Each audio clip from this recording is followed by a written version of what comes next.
Mr. Bozza, basically what we're here for, it's my understanding of the night you were arrested that you wanted to talk to the detectives, you wanted your lawyer there, and there was some technical difficulties of getting everybody together. They had to go serve a search warrant on another murder case.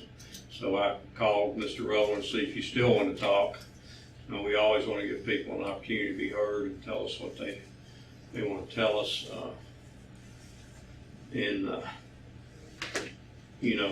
Discuss your situation with you. Mr. Cotham's going to be back probably tomorrow or the next day. He's waived extradition, so he's going to be back down here. Last meeting with us this week, so that's kind of where we are. Obviously, you've been charged with first-degree murder. I'm sure Mr. Rowland's advised you it's a potential capital case because of the murder for hire situation. So that's the situation you're currently in. Court can hold you without bond in this case if we determine we're going to the death penalty. So that's kind of where we are.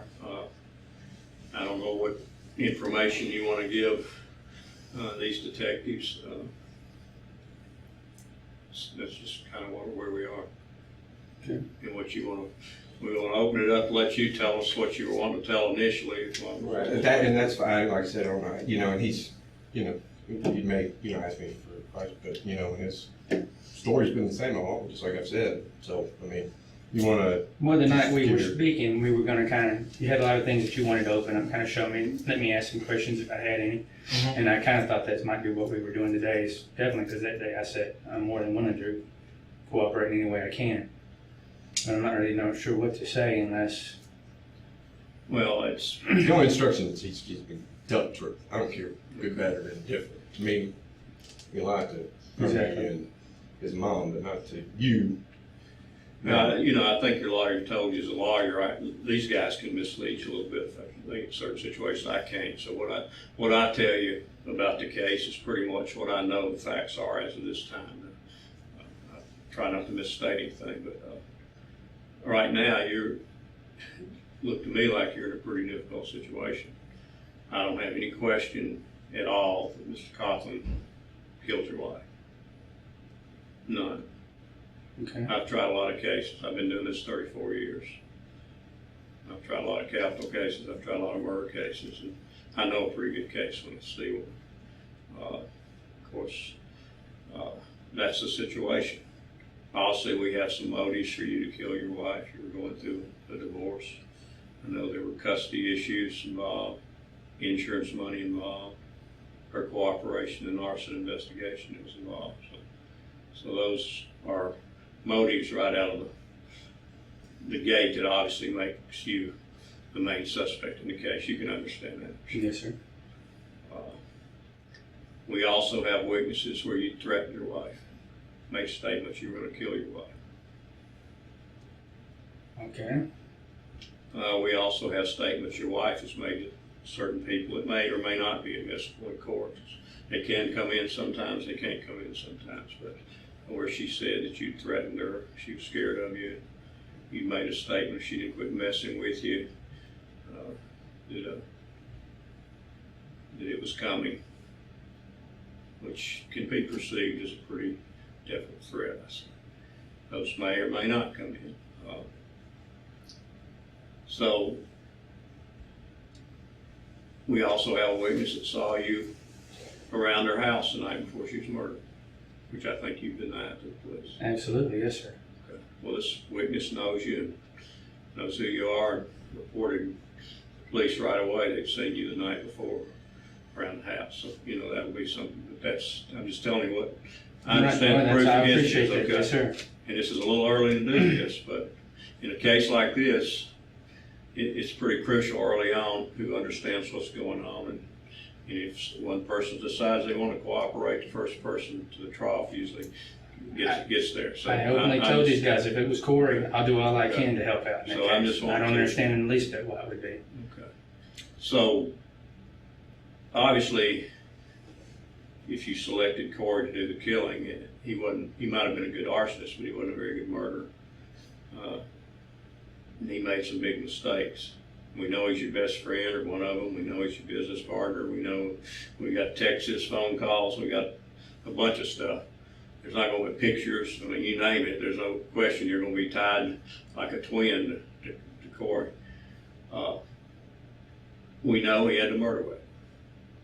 How do we know that? Because he was stupid enough to get it from his stripper girlfriend, who stole it from her husband. Her husband reported it stolen before the murder. Just for a second, Tom, about something just off the record. Okay, but, sure. I mean, it's I'll tell you what I'm talking about. It's just kind of. You just want to talk? Yeah, just Tim, Tom for a second. or me?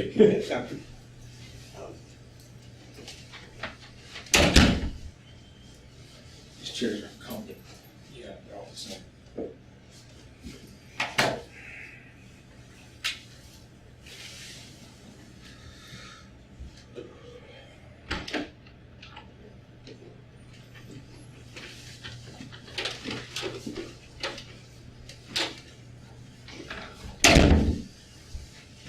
And the way we know that he had the murder weapon was he messed up and left the shell casing.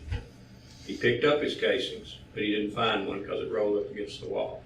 Very distinctive type of ammunition. It's kind of green colored. It's cheap. It's sold at Academy Sports, which we're checking out all of Academy Sports now, watching their tapes at the time.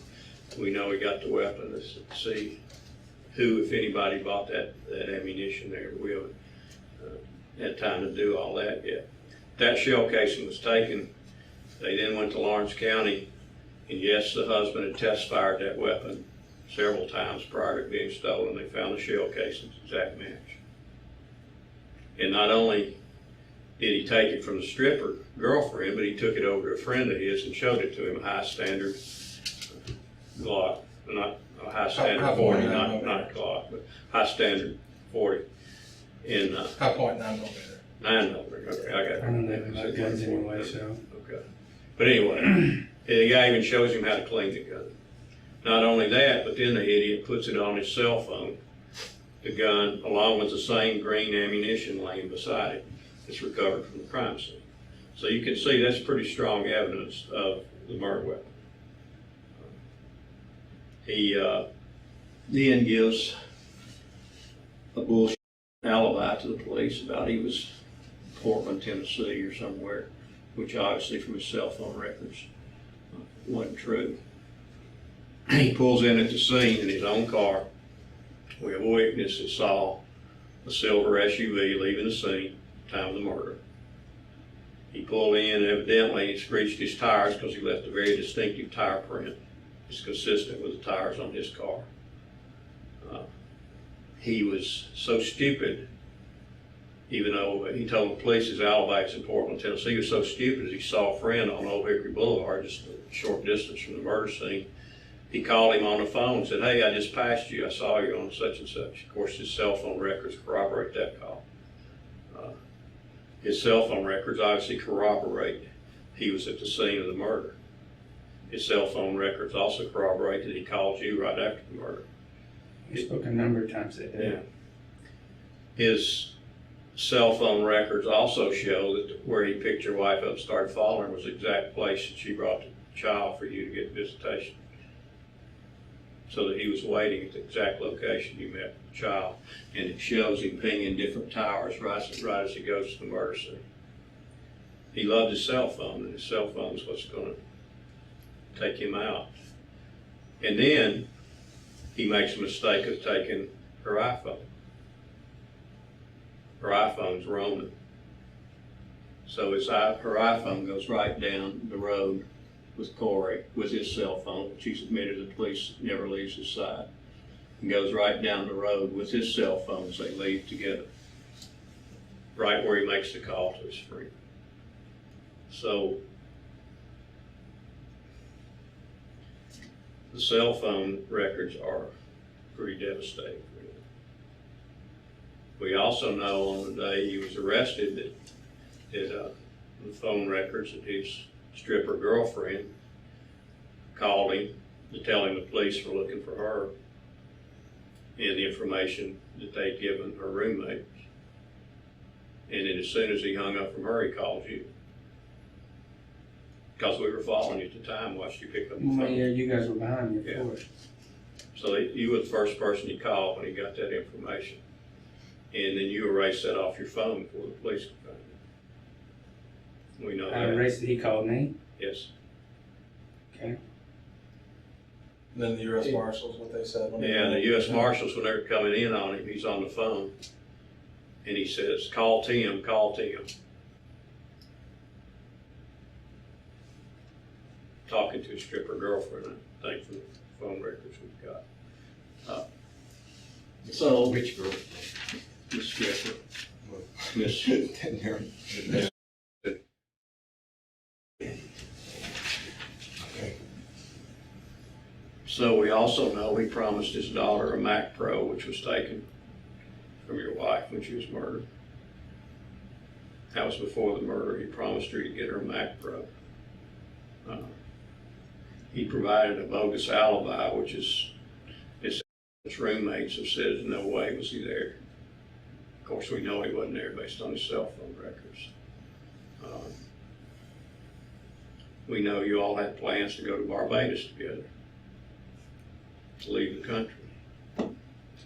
I think that, yeah, if you want to talk, you know. Well, yeah. Barbados was the thing. I'd just gone a couple of months ago with him later in dating.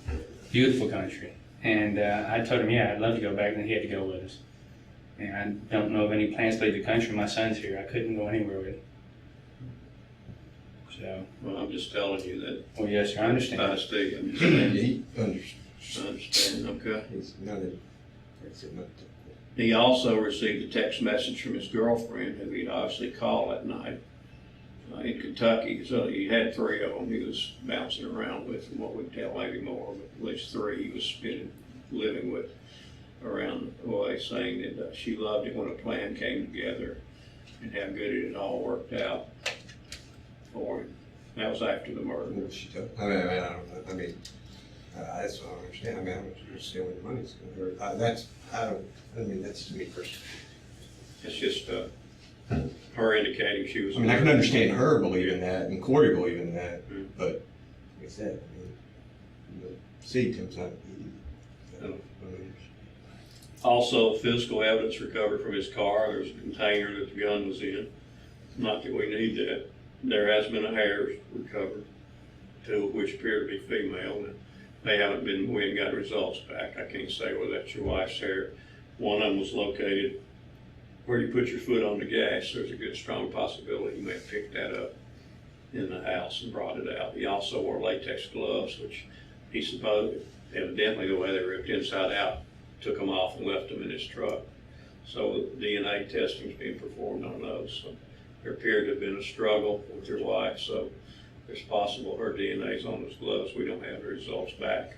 Not that I think we're really gonna need them against Corey, but Obviously, without a doubt, she'd have struggled to hell and back to try. so that's kind of where we are right now. Is the evidence is extremely strong. I think in you being tied to him the way you are, your phone calls and your motive and everything.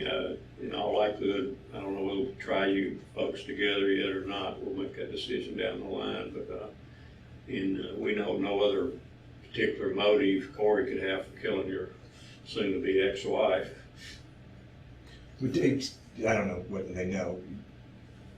Explain to them, did you explain how you actually ever met Corey, first knew he was alive? I mean. No, I mean, Corey actually knew Veronica before he knew me. Mm-hmm. She worked at a place called Reaper's Plus over off of Murphy Road, and her boss was Corey's cousin. And then I met Corey sometime later through another friend that owned a video game store. It used to be in Rivergate. And at one time or the other, at that point, we had met at a barbecue outside, and my wife and I were there with a couple of them in the house, and he came in and saw her and then saw me. And from there, I mean, he'd been house sitting for us whenever we went back to her families in Italy. He stayed with us for weeks while they remodeled a house he was living in. I mean, he's been a big picture in our life from the very beginning. That's kind of why I don't understand why any of this would have happened this way. Well, I can tell you from what I've seen of Corey, he's a true sociopath. Well- I don't know if you read the court order he showed you about his background. Right? No, the opinion, and Yeah, I mean, the opinion. and I didn't tell him about you because I didn't want to plant. You know, it's better about Corey's background and all that stuff. How you knew it before I showed you his record, and that's just Tennessee. I don't know what he's got outside of Tennessee. Got a rape conviction in Oregon. I mean, he had mentioned stuff, but He's got I mean, children by 4 different women, all of which he's beaten Yeah, up. that part I know of. I didn't know he beat them all up, but I know he had kids from multiple wives and things. I mean, Corey's done a lot of things with us. My new girlfriend, my house with my mom. He's always been a big part of our family before and then after he came back. But since the divorce, though, he's more latched onto you. And We actually Veronica met at and the Corey- courthouse. Right, Veronica and Corey separated themselves, and Corey stated himself he hasn't seen Veronica in a long time since the divorce started, and that he's only been over there in March. He went by looking for you, and that was it. And then from the Facebook, the text messages, the cell phone records, the pictures of Beach Haven Winery and the other spots, I mean, you and him are... Openly, he's Yeah. been around me since he came back in the picture and found me. I can't deny that he works with me every day. Well, y'all are fixed at the hip almost, and that's Well, and I can't deny that, all of a sudden absolutely your not. wife's killed, and we've got overwhelming evidence he did it. And also the fact that he tracked her from where you were meeting to get the child. How would he possibly know to be there if you didn't give him that information? That I have no idea, sir. I mean, I meet my wife the same time every Sunday at the same exact location. Why would he call you right after he kills your wife? I have no idea, sir. I mean, To be honest, I'm I mean, just- we talked that I'm day just about a telling you- multitude of I'm just things. telling you where it's headed. Right, I understand. It's not good. I mean, we talked a multitude of times that day about getting the boys together to go watch a movie. I think his younger boy's 12 and mine will be 9, and doing some things like that. But other than that, talk about the girls that he was with the night before. Well, there were a bunch of them. He's got an amazing cell phone, that's for sure. I've lived a life vicariously for as good Corey. as Brian Rose. He's, And and knowing Corey, once he figures out that needle's going in his arm, he's gonna roll like a giant whale. I mean, if there's anything I can do to help, of course I want to, because this guy No, killed. it's not to help us, it's to help you right now. Because you're staring down the barrel of the death penalty right now with pretty strong evidence against you. I understand. having I'm any just not experience sure with what my- I can do. I My mean, best buddy went over and killed my wife on a Sunday at noon, when I just happened to be out getting exact receipts, which I kept for the police.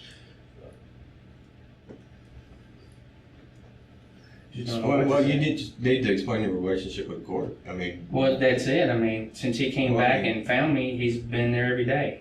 I mean, he works every day with me, just to kind of hang out and be what there. type of work? I mean, I'm the Well, man. I'm sorry, construction work. I'm Well, a Corey, today when remodeling he called you, contractor. did that right before you were arrested? To be honest, sir, I didn't know that I spoke to him. I don't recall. I mean, I was You don't messing recall around with my that little boy, Right so before you were arrested, talking on the phone?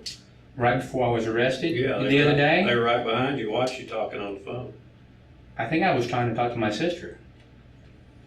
I don't remember speaking to Corey. I talked to him that morning. Yes, sir, I did. But before they caught me, I don't remember speaking to Corey. Well, Honest to God's truth, I do not remember speaking to Corey. Cell phone records will show it, even though you erased them, we've got hers and yours at one. Well, you had I'm the first one to admit, in my phone, when Corey called in, it shows restricted. I can't erase those from my phone.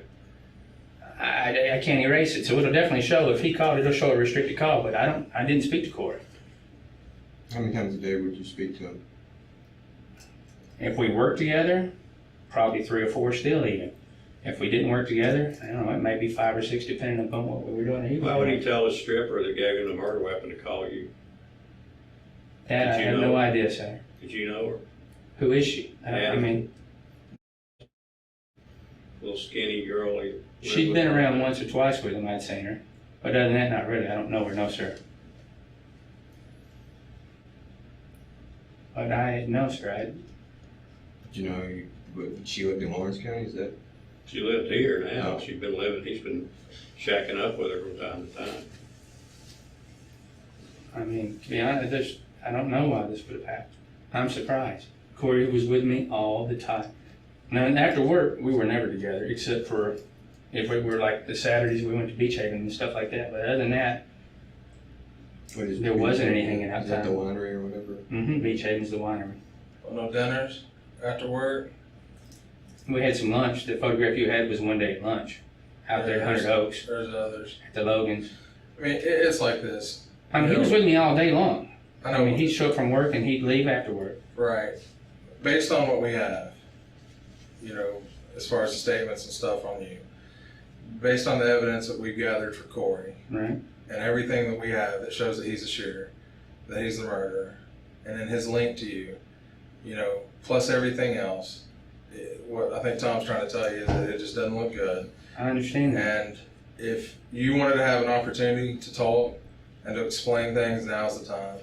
And obviously your I think he attorney is said, what he wants to explain. I mean, that's what he doesn't know. I Right. mean, he's not dumb. He knows he's going to be the first and last suspect. We talked about that. And, you know, married you for 16. You tell about your whole course of your marriage. I mean, like were talking to me. I mean, was this the first time she cheated on you? Second? Well, no, this is Or the second time she cheated on me. But I mean, you know. No, you were married. Well, you had a fiance yourself, so it wasn't like you Well, were. no, that's it. We had made it to the point to where we were finalizing stuff. And I was surprised that we weren't divorced last year because I thought, in fact, I had told her back in, I guess, end of June or July of last year Insurance policies. yeah, Okay. that I thought she was going to be married last fall sometime to this guy. Was your insurance current on, for you, for her Is to be mine? beneficiary? Oh, yes, sir. The $350,000? I had a late payment that I had sent in, but it was sent in last week. So mine was current. I kept mine up. it was past the grace period. You got current up to July, then you lapsed again. Yeah, and then you brought past the grace period. Which, Well, all I know is I called into them, they told me to send a check overnight, and I went to the post office and sent it in, express mail, I believe it was. Did she, And I had until Saturday sometime or whatever to It's do past it. Saturday? No, beforehand. Oh, okay. This all happened before all this other. you were a beneficiary for her, $550,000, right? That's what I've been told, yes, sir. You didn't know that? No, sir. And it's the same thing I told them. The last set of papers that her attorney had sent over to me in the very beginning of it, page 2 or something, had stated that we didn't have to name each other beneficiary, which After was you fine were with divorced. me. But that was fine, because if I'm I gonna understand. be with this lady over here, and Yeah. I'd rather give my money to someone else. That's once the divorce is signed. Right. But then, you know, again, it was one of the statements that I asked, is it this way or is it not? And I hadn't got an answer yet. And you were in financial trouble, weren't you? I'm not the most well off, no, sir, but I had most of my money wrapped up into a house that I was trying to sell. So, but I had work going, so I was making do. You had a lot of liens on your house. No, sir. You did? I had one bank note on one. The other one was an empty lot, which Metro had torn down and denied me my permit and had torn down after the fire. And on the other house, there was nothing. We bought it clear and free. I had an outstanding loan I was paying off, but the house itself had nothing against it. So no, sir, there were no outstanding loans on anything. Property records show 48 liens. 48 liens on my property. Yes, on your properties. Well, I don't know where they came from, because as far as I know, there's nothing. The house in Severe Court, we bought with cash. And we didn't buy it. I bought it in December of Who's last year. living in that house? Well, it may be Corey's, one of the mother's children, was there before because they got kicked out of their place, and I told her, sure, y'all can stay here for a few weeks, get on your feet, and then it's, you know, while it's being sold, but go ahead. And as I understand, she was still there the other day when my in-laws went over, or not my in-laws, but my aunt and uncle went over there. But she should be She's out. still there. Well, she should have been out last week. Saying her and Corey had an agreement with you for her to stay there. Well, they did, and I informed them that was over and ready to go even before all this other started too, because I had people wanting to come look at it again. After Veronica's murder, why did you try to distance yourself from Corey and you tell him that you couldn't see him, you couldn't talk to him? I haven't.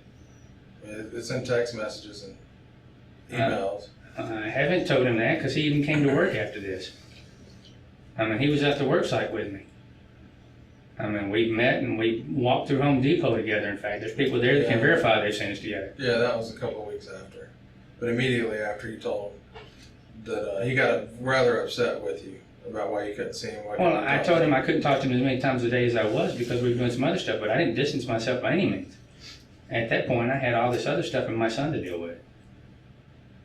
And Corey was mad that you didn't give him a heads up about the attorneys coming and having a meeting with us. I don't know about that, but I'm not What trying to we distance figured out, myself. I mean, this is just my own curiosity. Was there a tap, a federal tap on his phone? That's the other thing. And, Now, we can't I mean- tell you that right now. well, I mean, know, that's just my speculation, but, and for that, Right. I mean, just like you told me, and, you know, for what it's worth, Tom's probably heard me say a similar thing. You know, did you ever say things offhand around people? Oh, well, I openly Included- admit, yeah, there were times that we had big arguments. I'd make a couple of statements. This was time and time and We've time had back. big arguments.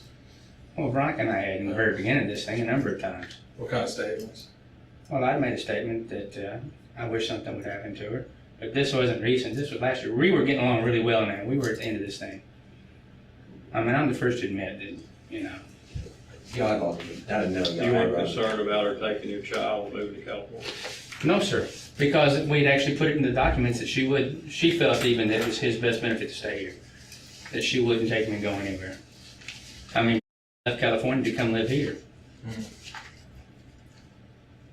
What do you know? I mean, as far, did y'all get along, did y'all ever speak? I mean, they don't know. Well, the very first time I met him, I shook his hand, patted him on my shoulder, and told him thank you. You know, that 2 times in one marriage was 2 times too many, and good luck. That as long as he took care of her and took care of my son, then I was never going to interfere with nothing. Why'd you meet him? I wanted to make sure that the man that was going to spend a lot of time with my son was going to be somebody I could trust. And I even told Veronica in the same conversation I was stating earlier when I said I thought she'd been married last fall, that if a man says he'll leave his wife and he actually doesn't come out here, he's a man of some kind of character at least. So if a week before she was murdered, Veronica went to a friend and was extremely upset, said she was scared that you threatened her, she would have just been making that up. Absolutely, yes, sir. Why would you do that? I have no clue. I have never threatened Veronica. Never You threatened never Veronica. told anybody you were gonna shoot her? No, sir. No, sir. Never told anybody you were gonna drown her in the swimming pool? No, sir. No. I promise. Never. What those offhand comments, I mean,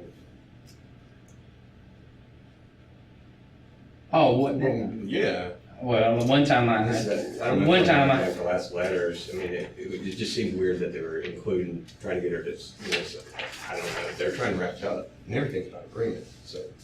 Did y'all ever litigate anything during the divorce? No. No. I mean, it was everything pretty much between us until. Well, they just made you a final offer and said if you didn't accept it, they're gonna litigate, right? It's according to her lawyer, and I don't think you lied. I don't remember hearing anything about litigation.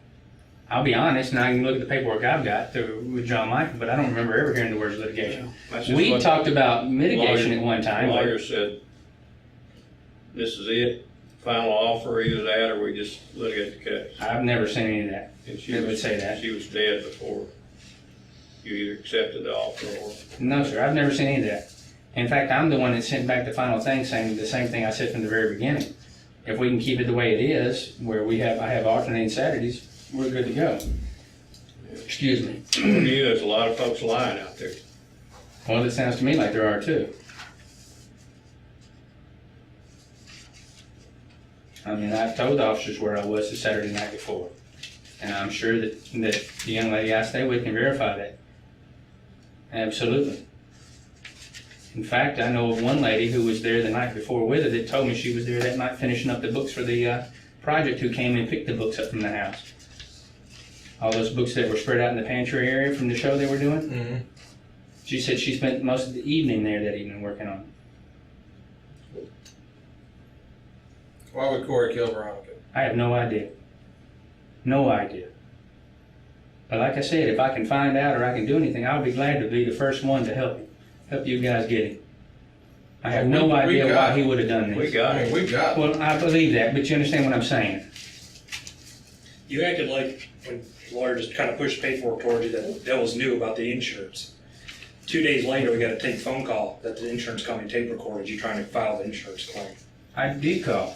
But the court, you just acted like you didn't know anything about the insurance. I didn't know, and in fact, on my divorce attorney's suggestion, he said you need to call and check on this stuff. He said it may have a funeral clause in it that would help cover. I paid for the funeral, in fact. That would help pay for the funeral, possibly. You need to get your things in line for all this stuff. I did it at his suggestion. I didn't know about it. I mean, I'm the one that called the medical examiner, and after that, it was a touchy situation, so I did do some of it, obviously a touchy situation. And I was at the house with getting home, cleaning it up, so everything could get out there. And he had talked to me, and actually, I think I told you, because you asked me, you know, I was, you know, keep on keeping on, but what about, who did why is the life insurance and all that, why is there differences in the values and stuff, do you know?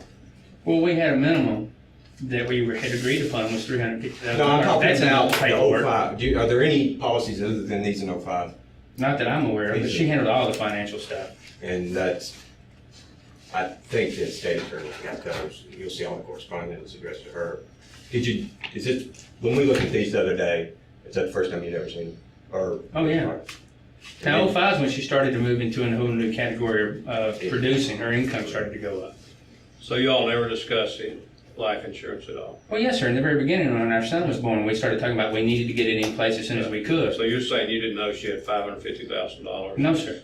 That you would get if she died No, while sir. you were married? And the last time I thought anything was when the divorce paper stated that we needed a minimum of $350,000, which we both agreed on that point in front of the divorce attorney.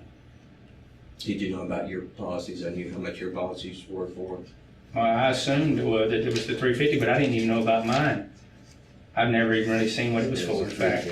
What happened? There was another one, I don't know whether it's in effect or not, but there was a $900,000 policy at one point on him. I don't know. So, there were 3 I policies think in that there. was the total, I thought. There were 3 policies, and actually she has them typed out. Like I said, she She explained to Ron, was beyond all belief. is she anal about receipts and everything? Absolutely. But that's why she handled the finances, because I'm not good with it. The 9 phone calls made between you and Corey before she was murdered, like the hour and a half before she was murdered, do you know what y'all talked about? Man, he talked about 2 girls he hooked up with the night before. We mentioned about the kids maybe trying to get together. I don't know, I just got a new phone. I remember a couple of times that dropped for some reason. We called back. But that's just kind of shooting the bull. I mean, we do that all the time in the mornings especially. Remember what the conversation was at 12:20 when he called you? 12:20? Mhm. No, sir. I mean, What about 12:22 when he called you?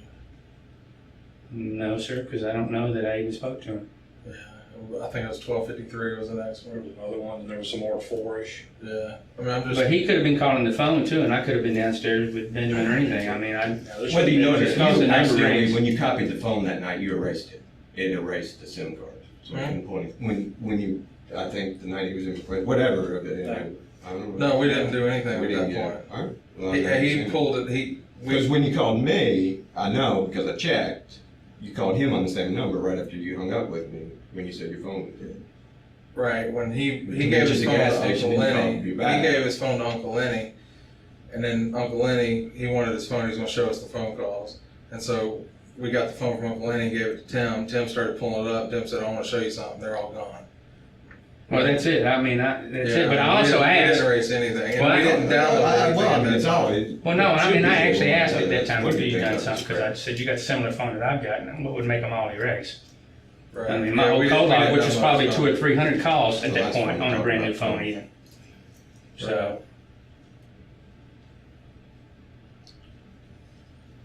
The insurance policies, do you know how many different policies? I mean, your health and her health, I know she used to smoke and stuff like that, but as far as, were you denied coverage? Or do No. you even know? Well. no, I mean, as far as I know, we've never been denied coverage. Well. I mean, Veronica smoked until we met, and then she quit right afterwards. I think the records with the state attorney will show that she took, I think there was a previous place, I didn't show him to, that she had tried to get insurance and they wouldn't take him because of his family history of diabetes and stuff like that. Like I said, sorry for holding back on you, but Okay, that, I think that explains the difference in the policy. They wouldn't give him insurance, period. They gave him more, they gave her, what's the number? So if it, 50. She had 550. but that 900,000 policy on him was $400 some odd dollars, $330 a month or something. I don't know how long. yeah, and if Tim was murdered by Veronica's best friend, obviously we'd be looking at her for that too. Well, and that could have been Corey too. And you see mine. Well, I mean, Corey has already distanced himself from Veronica, when all this went down. I think They're- long before the divorce, and that's what's so weird about it. Right. Yeah, long before the divorce, they became best friends. And we can show that. Me. And then the best friend murdered Veronica. Obviously, we're looking Oh, at the connection. We're not idiots. I mean, and that's all. Right, that. I know, but I it's the And also, stupidest he murder in texted the us world. about what a big deal he had going down. He was gonna come into a lot of money, stuff like that. Well, we had a deal that was going with another guy to buy a bunch of jerseys from this factory in China that would have turned into some good sized money. But I mean, Yeah, Corey's statement was something else. He made up something else. Corey makes up a lot of statements though. Yeah. Yeah. We may make up something. I mean, I've read stuff on his Facebook going, man, I can't believe you can put this stuff out there. Like you show pictures of what we would be working on and acting like we were partners in the business. Did you know he was checking on his detective, find out where his children went to school and where he lived and all that kind of stuff? Now, I'll be honest there, I didn't know that part, but he made a comment one night, I think, about when he all went to his mom's house maybe. He was pretty irate, and I said, man, you can't talk like that, Corey. And they just doing what they gotta do. But as far as any other stuff about all that, no, sir, I had no idea. That's wrong. Absolutely wrong. I mean, I had a man threaten my child one time and threaten Veronica over some windows we installed in his house. And no, sir. it's like I told you that night that it happened.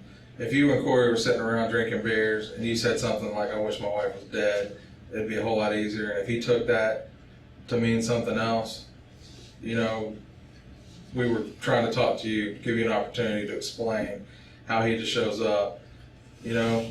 Right. And did that conversation ever happen? Was there any moment that you said something off the wall, like you just said out of character, and that he might have taken wrong? I don't know. Can I speak to you a Yeah, second? absolutely. Yeah. You wanna- Can we talk for a second? Yeah, y'all go ahead. Well, I think I know Well, I mean, y'all go ahead out there, that's what I meant, yeah.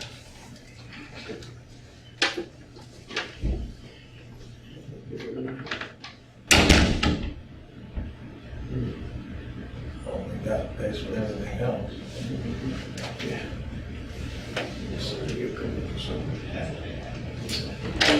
That was quick. Oh, yeah. Well, I mean, I knew the answer already, but I wanted to verify. I mean, like I said a moment ago, I've made offhand comments a number of times. I never wished that anybody shot her or killed her. But I had told people once upon a time that I wish she'd get run over by a drunk driver. You know, or that something would happen to her just because, you know, but those were in moments of anger. Then things would relax and calm down. When Veronica was working, things were peachy keen, and Veronica had been working an awful lot now. So things were peachy. That's why I thought we were going to be at an end finally. Why'd she tell her lawyer she's scared of you? You made these threats to her recently. To me, I have no idea why she'd have told Mr. any of that. Because fact of the matter is, I never went anywhere near her, except for when we were exchanging, and that was always cordial. I mean, even in the times that when come here and she would bring him, it was still very calm. So I don't know why she would have said she was scared of me if she did. I mean, did y'all exchange at the same place? Don, none of these guys know. I mean, was it a routine or was it different places? A couple of times we changed. We met in Rivergate at the mall a couple of times because it was closer to me, being in Greenbrier and Ridgetop. We met at the McDonald's in Lakewood a couple of times, but primarily, especially here at the end, since she started going to church regularly, it was just as easy to meet right there after church. And we met in the same parking lot at the same time every How would time. Corey know that? I don't know, maybe just talking when I'm saying, hey, I'm going to the church to meet Veronica, you know? I mean, but like I said, we talked often about trying to get the boys together to do stuff, we just never did it. So Corey would take it on his own to be sitting out there by chance. She would show up and then follow her home To be honest, sir, I and have kill no her idea. just to get her iPhone. I have no idea, to be honest. Well, we've narrowed down the time of the murder to like 12 minutes. Right? I think you told me that before. 9 phone calls back and forth between you and him.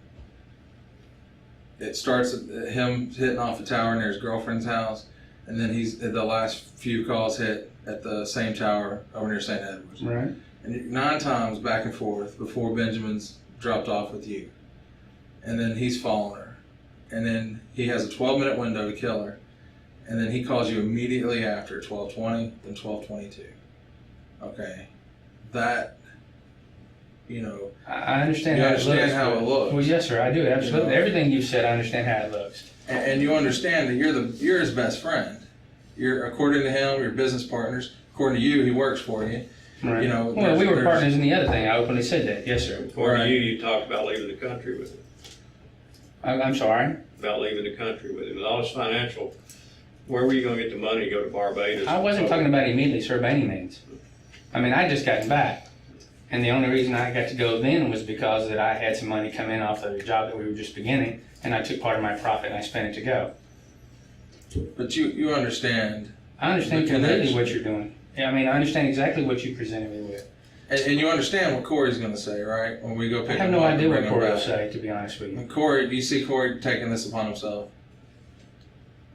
I don't know. No. Well, I mean, the way you're talking about him, probably not. But I mean, it doesn't Right. mean that I can't say something any more than, Well, I'll tell you, like I said, I've been doing this a long time. I think I sat in this very room with a guy named William Stevens, who hired a kid to kill his wife and his mother-in-law. Had the same conversation. He did the same thing. The shooter testified against him. He's on death row right now, getting close to being executed. I mean, that's the realism of it all, you know. And we just want to know what ball game you're in, and it's a very serious one. So we don't fool around with the death penalty. It's very serious to me. right? I'm a Christian person. I don't enjoy seeing people get the death penalty, but it's the law. In certain situations, it's required. So that's why I always give people a chance to tell us, talk, maybe show remorse, whatever. Try to help themselves. That's kind of where you are. I mean, I know it's early on, but you know, I'm not telling you anything that we can't prove. I'm extremely sad that she's gone. I mean, I lay here and cry now, and my son cries to me. Even when I get to call him, which I try my best not to do because it's hard on him. I mean, I'm sorry she's gone. Absolutely. 16 years we were together. I love the woman to death. We both moved on. But you know, I see no other deal with Corey being the killer other than you're involved. I mean, there's no logical reason, plus all the cell phone activity, Right. plus him knowing where you're picking her up, plus life insurance. I mean, it's pretty devastating evidence. You haven't really told me anything other than I didn't do it. I mean, to help us out. I mean, Corey gains nothing. Corey has no gain at all to murder Veronica. He has no gain, no financial gain, no gain with property, no gain whatsoever to murder Veronica. But who stands to gain the most? The person closest to him, his best friend. the only thing he can gain is to you. And I have nothing to give him. That's the part that I don't You would have understand. $550,000. Well, Plus And a house. and other And a assets house. and a car Well- and other properties. And like you said, they're mortgaged to the hill. I mean, I don't know, but the Hermitage house, you know, I had no way, like I did, see how much it's worth. Right, 2 like years he lives later. at home with his mom. I'd be mortgaged to the hill, live with my mom. Hey, She drives me man, I'd nuts. love to live at home, but that's just me. And I Well, made see, all I'm- that, but my mom's health span's why I'm I there. can talk to you guys about what I've come up with, but you know, I don't know. I'm not an investigator. All I can do is tell the truth. And after that, I'm stuck. What about? I mean, from the start. I mean, what? Like even when you told me, very first time I met you, Veronica. that's a great mom, but a terrible wife. Is that what you're talking about? Your exact words. Exactly right. No, exact words. I think you said, "I have a great mom," right? Well, yeah. Yeah. I don't know. I mean, just There's a lot of wives A lot that of can it. fall in that category, but their husbands don't inspire to kill. well, I mean, are you an idiot? I mean, Might be. Yeah. what? I mean, and that's one thing. Do y'all want I don't to? know. We can get a. No, I mean, I'm if y'all just. wanna do No, talk. I'm just. The No, thing that we've been bashing our head in for forever. I mean, Look, here's the we thing. know how it looks. Bad things but- happen to good people. Good people are put in situations that they would otherwise normally not put themselves in. Okay, we all do it sometimes. Sometimes it's worse than others. This is a bad case and a bad extreme. But the fact is, if we can see the pressure, we can see the pressure coming from the lawyers, the family, the money, the whole thing. And if you're put in a bad situation and you were given an out, and you took that out, you know, I think now is the time where you need to decide what best helps your family. Because, you know, as Tom Thurman's sitting here telling you, this is a serious case. I understand that, absolutely. And we laid out, not everything, obviously some things we can't share at this time, but we laid out a good portion of the information that we have. And we've been very open and honest with you about it, okay? And, you know, we were hoping you could talk to your attorney and then come open up with him. It's not something you'd want to tell anybody. I'm sure I wouldn't probably tell my attorney the truth right off the bat. That's something I probably wouldn't do. My pride would hold me back, but eventually I'd have to realize to be represented properly, I need to be truthful with my attorney. You can lie to mama and you can lie to your wife, but you don't lie to your attorney, okay? And if you're forced in a bad situation, at some point you're gonna have to let the pride go. You're gonna have to let everything go and think about what's best for your son, and then talk to your attorney, and then ultimately, however that plays out, then talk to us if that includes what your attorney says you probably should do. He sat here the whole time and told you to be truthful, and that's the best thing to do, is to be truthful with this. You know, we are presenting this opportunity to you because I'll be honest with you. I know General Thurman, when we get Corey back tomorrow and he starts running his mouth and talking because he's sweating it, then at that point I don't think Tom would even care to hear what you have to say, because he'd be so frustrated with what happened today and with the I don't knows. You know what I'm saying? I mean, just, that's my opinion, okay? Because at some point, you know Corey's going to talk, because Corey's not going to go to jail, Corey's not going to take it. Corey's going to be faced with everything the same way you're faced with it, and he's going to know his goose is cooked. And Corey's going to know, all right, at this point, I gained nothing by staying in jail out of that hurt. He's gonna stay in jail, it's just a question of when we put a needle in his arm. Right. And then at that And point, he's been in jail before, he knows how to play the game, he knows. Yeah, I've never been in trouble except for that one Did other I give you thing. that opinion? I couldn't remember. Did I give you that opinion? Remember when I gave you Corey's record? No, you can give me an opinion, but you give me the Did I record. read you Blackburn's language, I think, or something? Okay. Well, I guess it did. because at some point, you know Say Corey's that. going to cooperate and Corey's going to come clean. And at that point, General Thurman's not going to need to talk to you. And then he'll proceed with the case the best way the state sees fit. And I know it's a hard thing to sit and admit that something happened. I know we don't think you're a bad person. We think a bad choice was made. We think you're probably forced into that choice. Knowing how you feel for, I know that you love your son above all else. Absolutely. I've got a 9-year-old son that I love above all else, okay? Sometimes, like I told you that night, I could see where a man could be pushed against the wall. And if that's the opportunity that presented itself and you took your way out, then that's what I think you'd be best to say, this is what happened.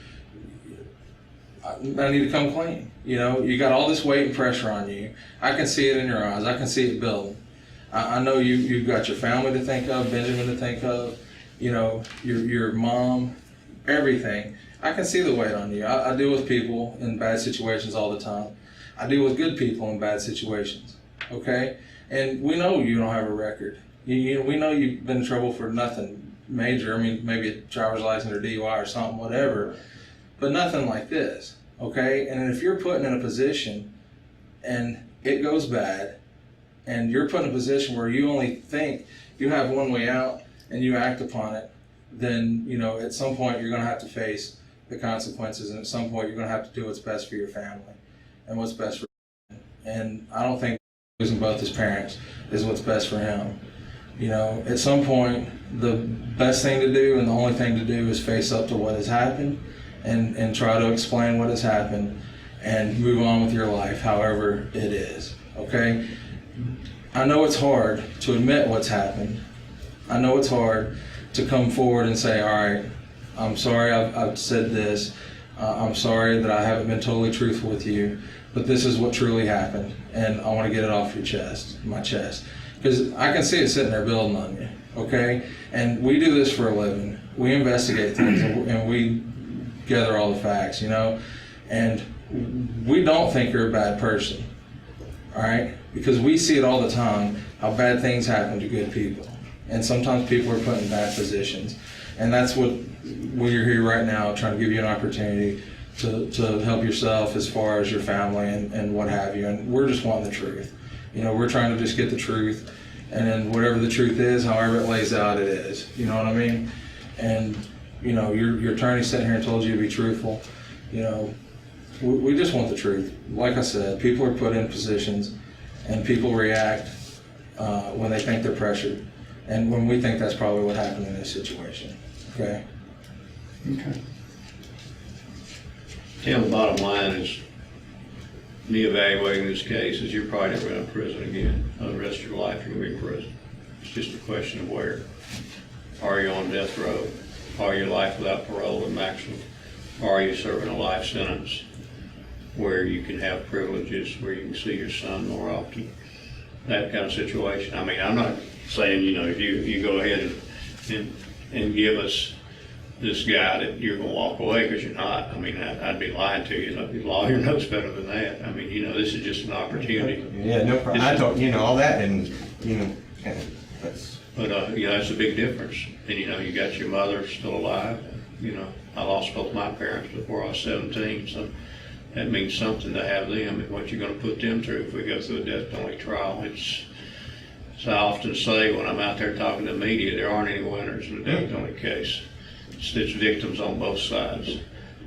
As you watch those family members go through it, and if you watch your 9-year-old son have to deal with it at school when it's on TV, you have to go through that. I mean, that's reality. I'm talking reality to you now, because you're in a very real bad situation, a really bad situation, and I don't see any way out of it. I mean, I'd go to trial tomorrow on this case. I really would. And you know, Mike's used to work in our office. He's a good lawyer. But you know, lawyers only as good as the evidence. Right.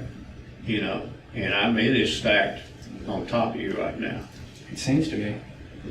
And you cooperating against this guy who's a true sociopath killer who abuses women is the only way for you to get any consideration. Otherwise, you may be sitting right there with him.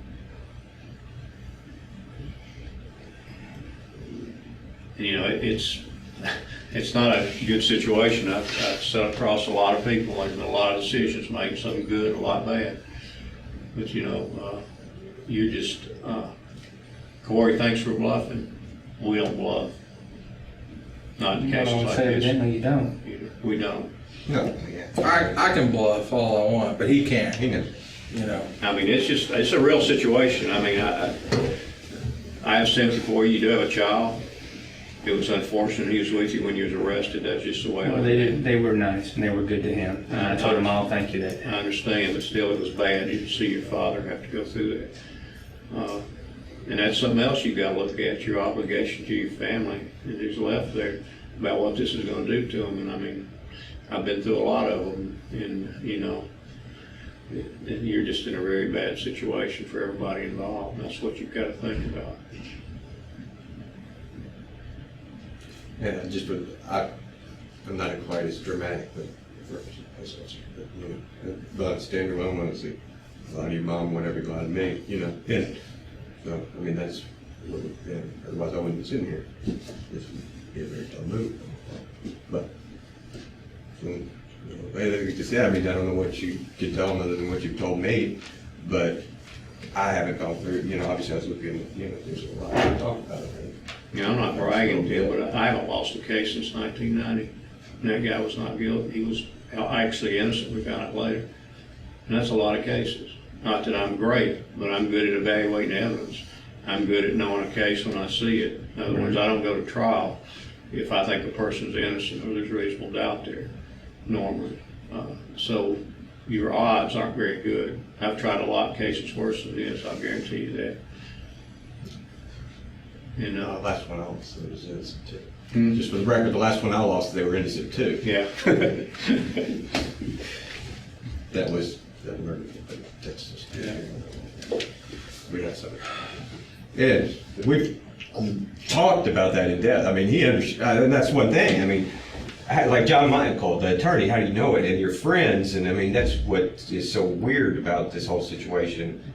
To explain, I mean, they don't know you guys and what she does and what you do and all that stuff. That's the part, you know, of course I've been around you a lot longer, and you know. I mean, this is something I do for myself because of what I do. Right. When I have to stand up for a jury and ask for them to kill another individual, that's very serious to me. And I always, in my own mind, want to know, I gave that person an opportunity. They chose not to take it. Right. It's much easier for me psychologically to do that, because these trials, like I say, there aren't any winners. Everybody, Well, I can understand it. it's very intense and it's very tough on everybody involved. So this is hard for me. Right. Sit down, and I've done it with a lot of people, to give them a chance. I mean, when we make a decision on a death penalty, remorse, things like that are something we consider. I mean, Right. sit down. I mean, the murder for hire is one of those aggravators which juries take very seriously. Right. You know, so basically I wanted to give you an opportunity to see what you had to say, because maybe there was something earth shaking and I knew you hadn't had that opportunity, and kind of an opportunity for me to talk to you and your lawyer and let you know where I thought your situation was. Yeah, it's just a little bit, I mean, because when this, everywhere I laid on him leads to a woman and lies and lies and lies. That was from his thing, and I thought, so I didn't know. Yeah. There, but he did have an account, and another thing is just tracing all the different envelopes from where he's. No, We stuff. I mean, we fully investigate all avenues, you know, one of them, and then there was 2 others that we investigated, and, you know, and then at one point in the investigation, yeah, I mean, yeah, get I on think he somebody, proposed to her, and you know, when he was married, is that correct? I mean, well, your client did the same thing. Apparently. well, no. I mean, when We're not investigating I don't. morals, but I mean. Well, no. Well, He I mean, Well, I hadn't actually proposed yet. My statement was one day maybe we can get married, but we can live together as long as you want to. That's what mine was to my girl, but you know. But he was you know, going here's through the the thing: process of divorce, which I don't understand. when you're faced with the evidence against I understand Cotham, it. it's He does too. it's not tied to Cotham at all. Well, And Brian would have had to call the police, get rid of the gun, get rid of the I understand. all I mean, the I drugs. understand. Yeah, And her all phone of is leaving with Corey and tracing all through the And I mean, I can give hours. you all the different motives I've thought of over there, but I mean, but that's you know, neither here it's nor a done there. deal with the murder weapon, basically. Yeah. Right, no, I mean, even if Coffin And did the it, cell phone. but I mean, I don't know. I mean, that's what I'm saying. That's why we're sitting here. Because, I mean, obviously. Well, can we have time to talk again? Yeah, Yeah. there's actually, we can get you a private room where you 2 can talk, and then, you Did know. they let you smoke me in these rooms even? No, but we'll let you go outside. The Go murder guy. outside. The murder guys. Look, I was say- here last time. We'll let you No, go I'm just kidding. outside. No, I mean, I'm not kidding. I go ahead and smoke cigarette, we'll step out, we'll turn the tape. No, it's cool. It's cool. Where's that water fountain at though? It's outside. Do you mind? I mean, I know you don't let him walk. Now, if you all want to, I don't know if he smokes or not. I don't. No, he You doesn't. can go right outside there.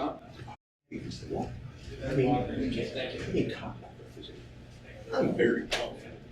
And that's the one. I don't know. Because he's not an idiot. I know. I mean, that's like, Yeah. he's like, so I mean, he's kind of like, don't know.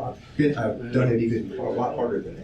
Him and Corey thought they were great criminals because of arson as well.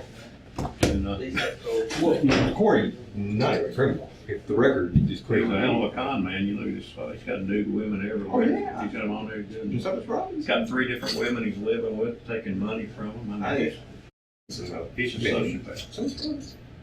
It's just Robinson even worse. I don't even think Well, I he don't know, said. but, I mean, Because I don't- he's dating Veronica's sister, from what I heard. They was up in New York with her and was messing around with Veronica's sister. it doesn't matter. Really. Well, He doesn't have a motive to kill her.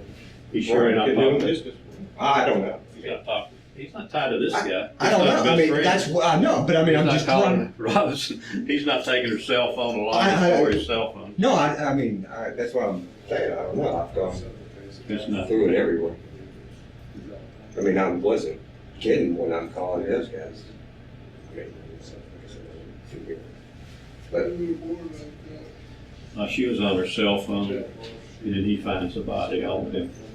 what about those? Did y'all see that flooring? Or was I flipped it up and it was flooring. Cushion. That's what the most weird thing I saw. Oh, there's fucking flooring under the couch that was up against the wall. I took photos of it.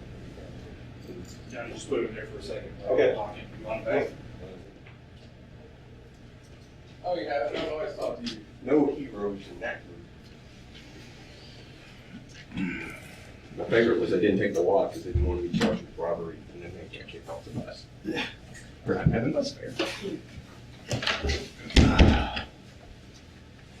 Well, just, you know, we were out there talking about, and, you know, there's, you know, obviously the things, and there's, you know, some things, and, you know, everything's on the table as far as I'm concerned, literally. And that's exactly what, I mean, I don't know how it could, but any client has, whatever I tell the officer the same thing, you know, I ain't got time, you know, you tell me the truth, or I'm shot. And that's the truth. As soon as, you know, I'm relaying something that's wrong, my credibility's gone. I mean, we had some issues with the job about when I called you, and the phone went dead, and you called him on the exact same cell phone. No, I called him before I talked to you. Well, no, I don't know. I got I before I do anything, say anything, I get the exact time for myself Yeah, from the number. yeah. Before I called, I talked to Tim before I talked to you at all. No. Yeah. I was talking to you. Well, we're not getting this. Okay. No, I'm just saying. I called Tim. I didn't know. Yeah. Go ahead. Can I go? Absolutely. All right. I can't. Sorry. Through this whole thing, I've had a hard time believing that Corey could have possibly done this from the very beginning. Corey's always been a big part of our family's life. What you're showing me is, without a doubt, Corey did. Corey actually, at one point, one time in the conversation, said it was done. I didn't ask questions. I didn't understand. I didn't know. I didn't want to know, and I still had even a hard time believing that he could possibly do anything like this. Why would he tell you it was done? How would you know what he was talking about? Because it was after she'd been murdered. The only thing I can think of is that he acted somehow on something that I had said, and I openly admitted I've said it to a number of people, things about I just wish, nothing anytime recently, and it may have been that day in court when I was standing there and we just saw Carol Solomon, in fact, maybe that I maybe said. I don't know. I don't know why Corey would have done this. There was no kind of arrangement. I know, and now everything I say seems backwards, and that's what I was talking to him about. Everything I say now was taken with a grain of salt, and you can believe it or not believe it, of course. I didn't know what to do with that bit of information. I didn't know. But that's it. I don't deny, I can't tell myself that my friend didn't do this anymore. It's there. I can't believe that he was at my house, at my mom's, with my son, hugging my son when my son cried. Knowing he was the one who did it. Corey doesn't do anything without an angle.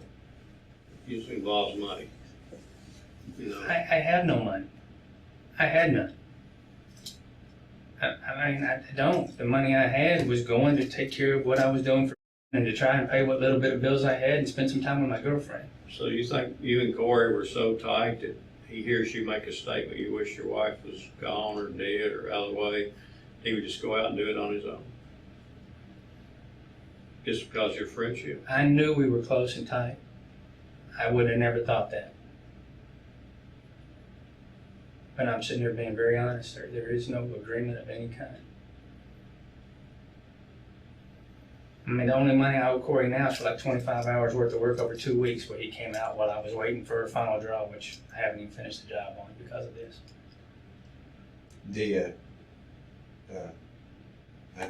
remodel, you mentioned that stuff. As far as Veronica's relationship with Corey, I mean, did you say you lived with him? When was that? Were y'all living in the same house? No, it was probably 6 years ago, 6.5 years ago, maybe. It's when we were on Stratford Avenue, off of Stratford Avenue, over there on Hayden Drive. And it's when he was first born. I think he may have been 1, maybe going on 2, maybe. That was a long time ago. Living there, obviously. Oh yeah, of course. That's what I'm, you know, just the same stuff you told me. I mean, right. As I part mean, he's always been intertwined in our family. Always. When he told you it's done, was that on the phone or in person? No, it was on the phone, sir. On the phone. Was On that the phone. the same day she was killed? I don't remember which day it was, sir, to be honest. So what did you say? I said I don't have time to talk. I can't talk. I just hung up because at that point, I'm Were you all No. talking about her murder at that time when he said it's done? well, everybody was talking about the murder at that time. From everything, from the moment it happened, everybody I knew was talking about it.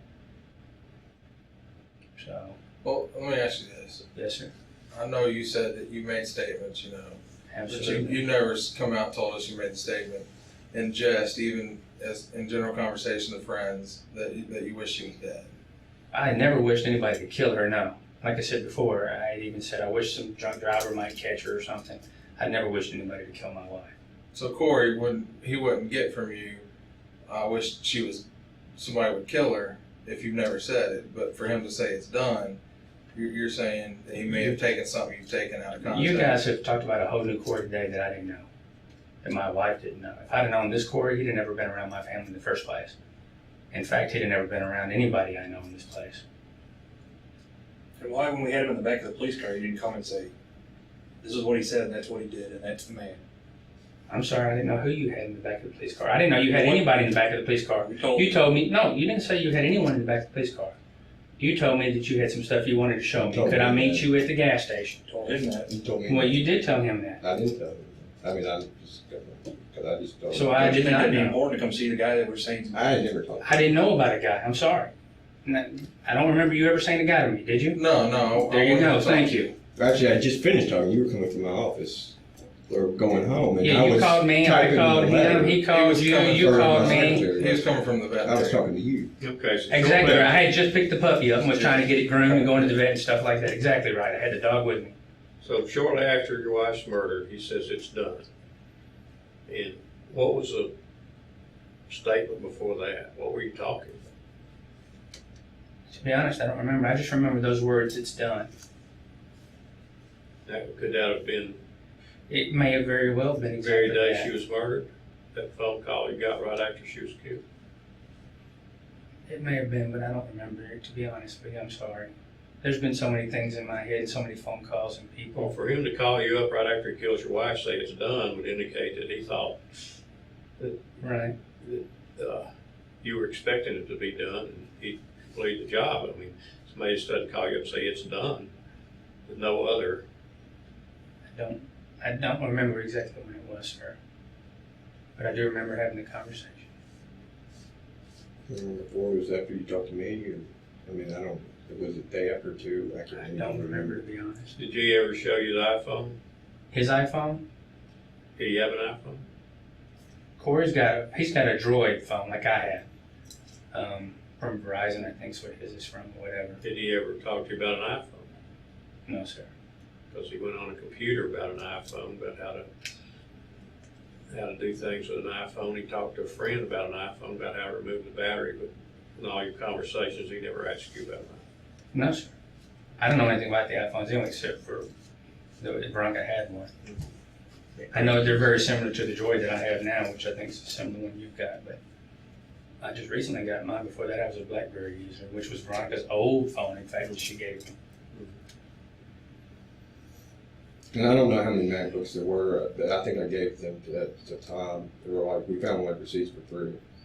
I don't know how many were actual computers that she owned or whatever Right. in the box. So I know she had bought. But we found the box for one with the thing. But we found how many receipts? 3 or so. Did There were, you knew she- yeah, there were a number of How receipts, many- but she just bought some stuff, I guess. I think I did. Well, Gay, the same young lady that was there with her the night before, said that she was with her when she bought the books for work. So, So you don't remember if 12/20, 12/22, that's when he said it, it's done? to be honest, sir, I don't remember any times. I couldn't tell you what time you actually got there and talked to me.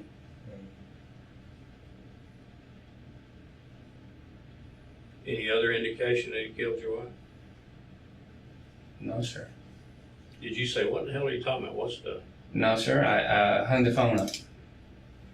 As far as I remember, it's kind of like I said a second ago, I just kind of said I don't have time to talk, and I kind of hung up and went. So, But then you went, you worked with him, you talked to him, you met at Home Depot. What y'all do at Even- Home Depot for 2.5 hours? 2.5 hours. Was it 2.5 hours?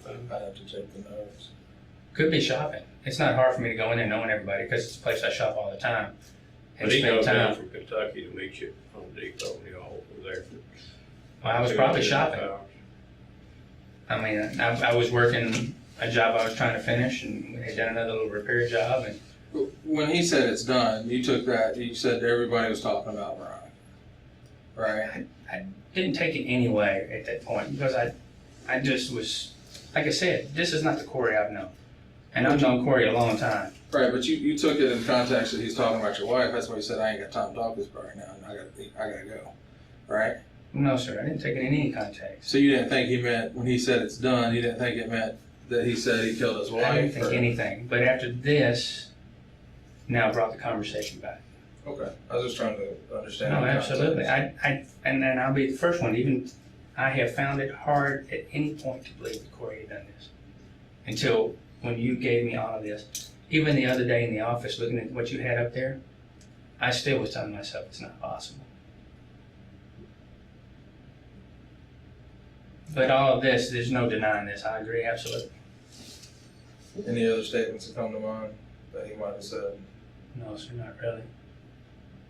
And I mean, I know where I'm sitting right now, and I know what all this looks like, and I know it's all going to come back to me. Did he ever show you the gun? No, sir. No. I mean, as close as y'all were, and he's out showing this other friend of his the gun. I don't He's do putting guns it and up on things. his phone and stuff. I've like never that. even owned a gun. My father had a gun when we were a child. And What about the military ballistic vest? that, a friend just got back from Afghanistan and was trying to raise some money. He just got married. And I asked him, I said, well, I know some people, I'll spread it around. You know, some guys that work for me, they're not always the best of people, you know what I mean? So I openly said, hey, a friend of mine's got something. Who was that too?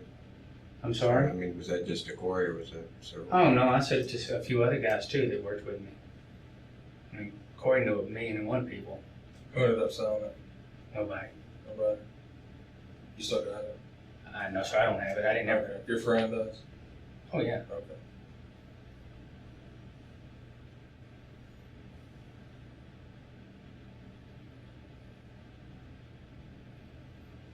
Can I say anything else?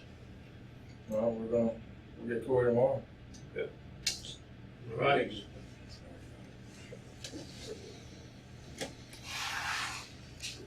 I got a question. You got that? I don't know. Yeah, I mean, I have that, you know. Go ahead. No, I just, you know, believe me, I mean, I hope, I mean, I may be dumb, but I'm not stupid. And I don't know, you know, it's one of those situations, you know, you're not dealing with an idiot. He knows what's at stake. So what, I mean, and I'm trying to, you know, get somehow somebody to sort of see sort of the things that you believe Brian and everything he said, right? Until I showed you the divorce paperwork and all that shit. I think I called from the house because when I was raising those questions, isn't that what happened? Sure. So, you know, I honestly, I'm trying to figure out a way that he can somehow show it. I mean, as far as Colin's record, that's why I think we talked about several things that we'll might as well just keep doing whatever. I don't know, I think his phone calls show we talked to him several times a day. You know, what the fuck, I don't know. But you know, as far as being a suspect, you know, this divorce. Who are you talking about, man? I'm lost. Well, I'm talking. I'm sorry, man. You're like boom, boom, boom. I know, and I've always been like that. Yeah. Who are you talking about? I am trying to ask you what he's telling you what he told me. You're telling me Right, what right. Tim told you? Right, Okay. but what do you want him to do, if anything, or can he do Who, to show Tim? you? Yeah, to get the whole truth. I mean, I don't know. You know, like I said, I've been beating my head up against walls. I mean, I think it comes There's down. two distinct groups: Veronica's friend and everybody that split off. Wedding, total stranger, talking about how freaky it was. Everything's, you know, I think Roger Moore summed it up. It's the worst made-for-TV movie come along in a long time. Well, that may be true of it, you know.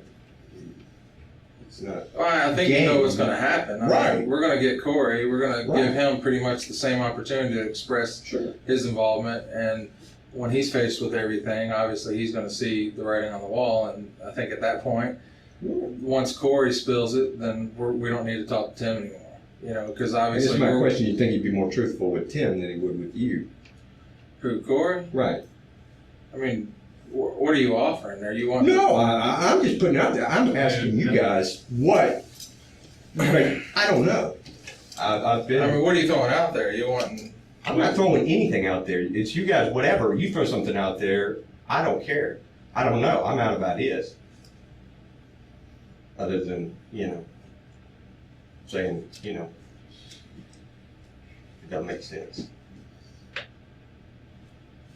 And I can talk about theories all day long. We are where we are, and I mean, exactly. we got a pretty solid theory Right. that we're convinced is right. And he knows that, and I don't understand yet, but And even he has no explanation why this guy, who's his best friend, who he calls all the time, he does all this stuff, right. and how he would That's know why. what That's what I'm putting forward. I don't know where it comes from. He could If take you a got any polygraph, ideas. but I don't know if you want to go through that. We put that on the table. What? We're talking Yeah. about it. We're Do happy. you want to take a polygraph? I don't know much about them except I've heard they're very inconclusive either way, that they're not reliable. How do you think? I'm not putting How do you anything think out. you do on it? I would hope I would pass, absolutely. Passing's 100. You're not comfortable with it? I mean, obviously, if you heard their conclusions and stuff, you're not I'm comfortable. not comfortable, but I mean, I'm not saying I wouldn't if it came down to it.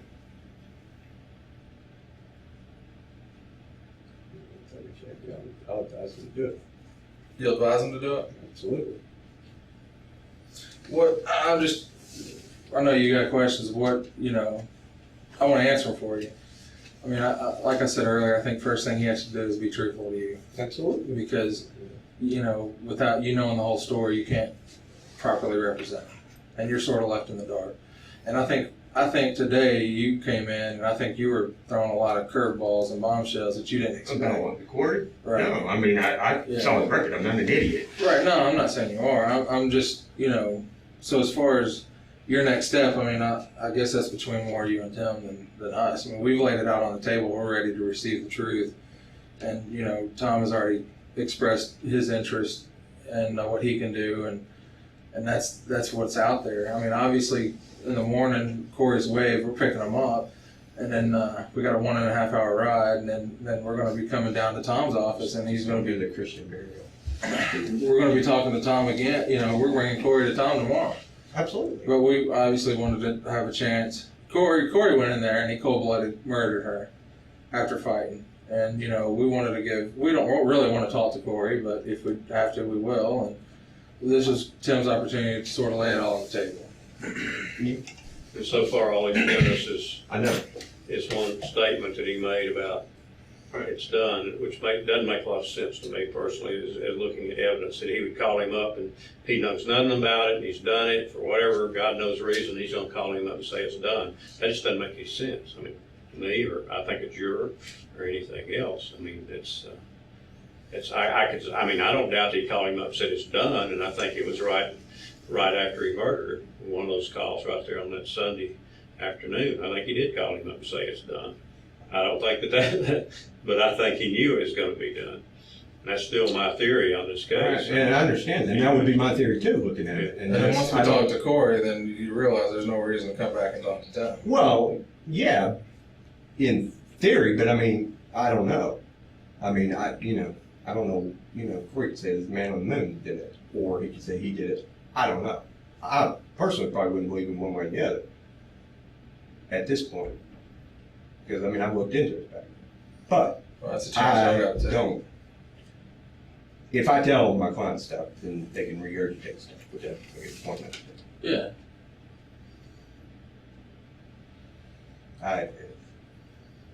So if you want to do anything, holler, whatever. Can I ask another question? Sure. Can the three of us sit right here in this room and speak? You there? Yes, sir. Yeah. Yeah, if you want. And it's going to be recorded. That's fine.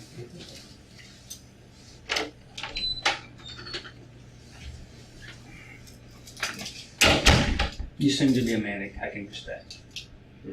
a man that shoots straight. I like to think that's my reputation. What is the best case scenario I can have here? Absolutely. I know what the worst case is. Like I said, he can't make you promises or No, anything. no, but I'm just saying, no. Consideration. Consideration, right. What would be my best case scenario? I know what the worst one is. The worst one's a death penalty. Absolutely. No ifs, ands, or buts. And, you know, I can't make you promises, but, you know, in this range, at least a life, or best would be 50 years, 100%, which means 40-something. In other words, not good. And I'm not gonna lie to you and say, oh yeah, we'll give you a sweet up deal, because we can't. The basic thing we're doing is, and it's hard for you, who's not a con, who hadn't been in the prison system, to understand the somatics of how you serve your time, and what you get to do in prison. Right. And It doesn't matter. 40 years, I'm an old man, and my son and everybody I know is dead. who your house with, that kind of situation. Everybody I know is gone by that point, though. But you know, in your situation, we can't just say, oh yeah, we'll give you 5 years, 10 years. You know, we'd be crazy you testifying against him if in fact you were involved with the murder. You know, it just wouldn't work. I mean, the main thing with your cooperation you could do, you know, we could go in when we make a death penalty decision, say he's cooperating, he's agreed to testify, he's remorseful, all that kind of stuff. And that's the kind of situation that takes that kind of stuff off the table. That's the thing that allows you to at least have some freedom in prison to do programs, to do stuff, to see your son, to see your family, that kind of stuff. That's the situation. I mean, it's not a good one. I mean, I can't paint a rosy picture for you. No, sir. I mean, I really can't. I mean, I this agree. is a really bad situation, and the facts are really bad. And, you know, it's not a pretty situation. No matter how you felt about your wife, she looked like a very young, beautiful mother She was. of a 9-year-old child that was brutally murdered in her own home. Nobody, I mean, it's a strong death penalty case, and I'm not threatening you. I'm just, Well, no, you're speaking the truth. I'm Yes, just sir. trying to let you know what your situation is, and I'm not saying you'll get the death penalty. I'm not even saying we've decided to go for the death penalty yet. That's a decision we make somewhere down the line, but,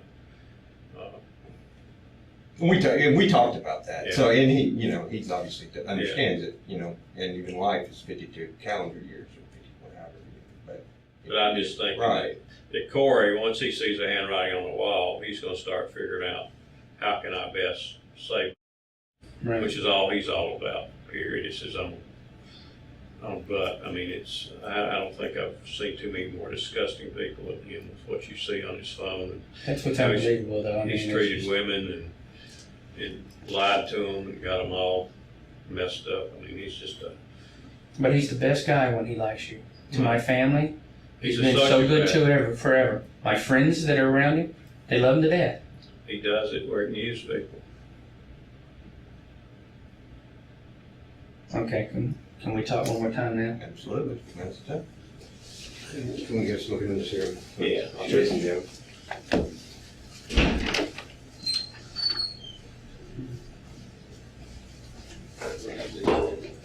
We're gonna go back out, smoke a cigarette. Go back, one more Some cigarette. out there.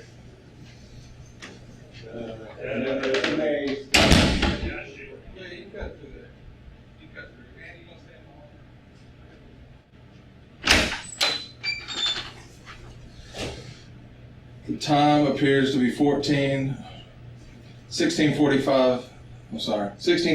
hours. We're gonna stop the DVD and put a new one in. At this time, they're out in the hall talking. Bozza and his attorney.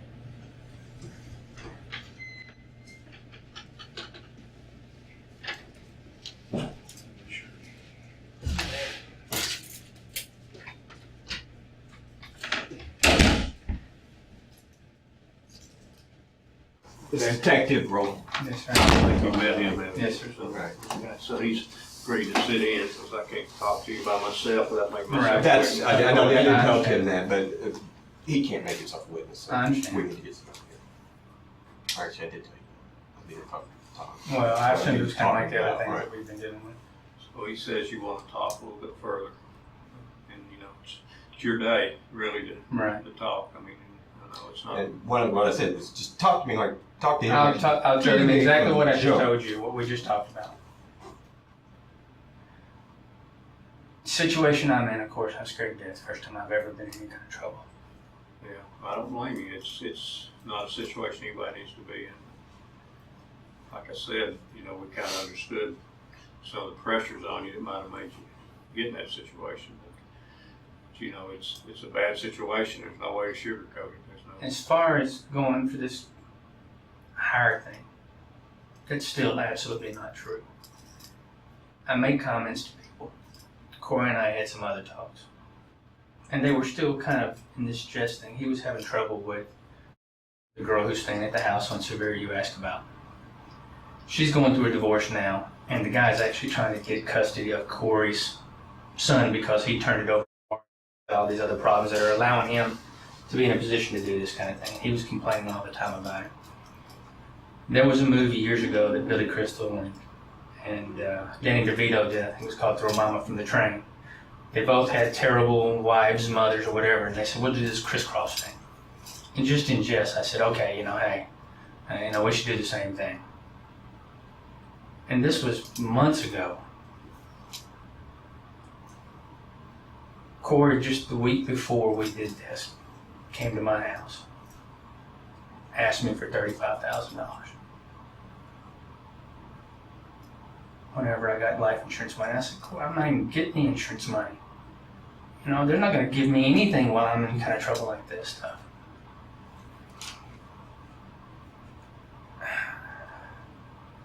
His call was the night of the thing. I still couldn't believe that he did it because I said we were just kind of messing no matter what. I was messing. But he told me that he did it. He asked me for money, which I told him I don't have. You know, the $35,000. Did he ask you for that before the murder? Just last week, before we got picked up. Oh, last week after the murder. He came to my house and spoke to me and my mom and my son. Hugged everybody. Asked my mom how she was feeling, how she was holding up. When I walked him outside to the car, we were talking, and he brought it up then. So he wanted $35,000. What made him think you would have $35,000 to give? He knew about the Well, that's what he talked about. He said whenever you get insurance money, and I even told him, I don't know that I've got any. I'm not getting anything. So, and then, I don't know, I didn't know what to do. And I'm sorry, I've lied to everybody here, I admit it. I lied to Michael even, because I just didn't know what to do. And now it's in a worse place because of a lie. But that's it. We talked about it in that context of this crisscross kind of thing. Who were you going to kill? He killed your wife? It was some guy named, what was his name? Ex-husband. Or going through a divorce now. I don't even know his last name. But I'm sure you know because she's at the house. But I even told him that I wasn't going to do that afterwards. I just couldn't. I can't do that kind of thing. You told him before he killed your wife? Oh yeah, shortly afterwards. He brought it up again and I told him. Oh, after you killed your wife and you said you weren't going to do that? No. Before he killed my wife and he brought it up again. And I even said that I can't do nothing like that. So that's it. I've made comments about, and not just him, but to people in general, that life was easy when Veronica was working. My son and I, we were together probably 85% of the time, just he and I for 8 years now. And every time we were ready to get divorced, there was something else she wanted, and something else she wanted. I don't know, I thought we were finally going to be done, and now he does this. How many days before the homicide took place, or weeks was it that y'all talked about this crisscross? Oh, this may have been in the very beginning kind of thing when I first ran into him, which... Well, nobody knows. Oh, I'm sorry. You gotta give Corey and I ran into each other the day I went to court with Veronica about custody. In Judge Solomon's court. Whenever day. Which was, what? Was it May? You don't have any of the documents from John Michael. I've got. It may have been May, I think. We're talking 2 or 3 months. Maybe. Oh, it's been a while, yes, sir. What'd you go to court over? The parenting plan. Okay. To get it put into place so we knew where we were I've seen standing. you go over. I don't know what date that was. I mean, Corey came up behind me when I was talking to my attorney there and tapped me on the shoulder and had called my mom that morning looking for me because he was back in town. Looking for you for what? Just to reconnect. He'd been gone for 7 or 8 years to the other coast is what he told me, out to Oregon and California and stuff where he was an iron worker. So he comes and he sees you in court. He's seeking you out. We started talking. I said, hey man, yeah, come on, you can come work and hang out with me. And we started working. He started hanging out every day with me at work. And how does the conversation come about the Crisscross? Veronica and I probably had some argument or something, and I just kind of made this crazy comment about, you know, that she was going. Be specific as you can. I don't know how to be. I mean, Did y'all it may rent have the been. movie or? It may have been. No. I saw the movie 15, 20 years ago whenever it came out. It's the only time I've ever seen it, but it just kind of stuck, that funny kind of thing that they were doing. It never worked out for them either, but I don't like the way that sounded. I don't know, he was always complaining about this guy. And I don't know, maybe Veronica and I had some kind of words or something didn't work that day for us, or I don't know what had happened maybe, and it just popped up. But you said you made other statements to other people about. Well, like I said earlier. Veronica. Well, never about killing Veronica or having Well, anyone these ever people kill in Veronica. town, Yes. So you said you wanted to shoot her or No. you wanted to drown her. You never made those No, statements. sir. A No, lot sir. of people make that up. I don't know. I still don't know who would have told you they saw me there the night before. All the neighbors that know you. Well, that's okay. I mean, Yeah, I've met only a few of the neighbors, and only one truly knows me, and that's Did the you go couple. out there and ask them about surveillance cameras?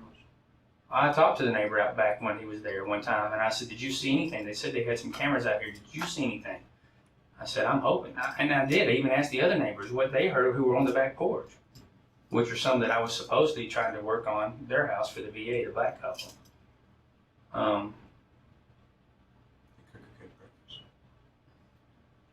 But So you had this conversation about Crisscross murder, fairly in depth, I assume, since you knew who you were supposed to murder too. well, I mean, he just, I mean, Was there any not really discussion in depth type who thing, went like how first? we're gonna do it, when we're gonna do it, and none of that stuff. No, sir. It was just kind of one of those things, and then I don't remember being brought up again any time until he got mad again.